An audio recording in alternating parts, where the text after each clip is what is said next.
Orasyon sa laban ng kumbate espiritual.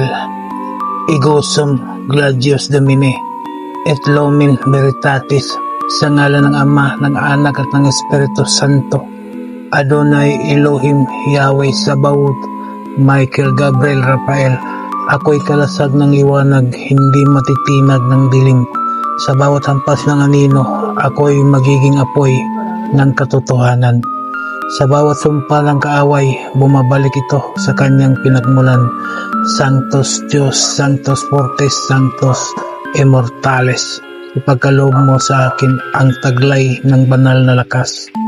Sa liwanag ng Impinito Diyos, ako'y magwawagi sa labang espiritual. Amen. Bigkasin lamang ang mga orasyon na sumusunod ng 3 beses at iihip sa isang basong tubig at inumin. Di kaya iihip mo sa iyong dibdib. Sa Torah Repotinito Perarotas, Celes Ormiam Spirito, Celes Ormiam Spirito, Celes Ormiam Spirito. Amen. Gawin ito sa araw na ikaw ay may kumbate espiritual.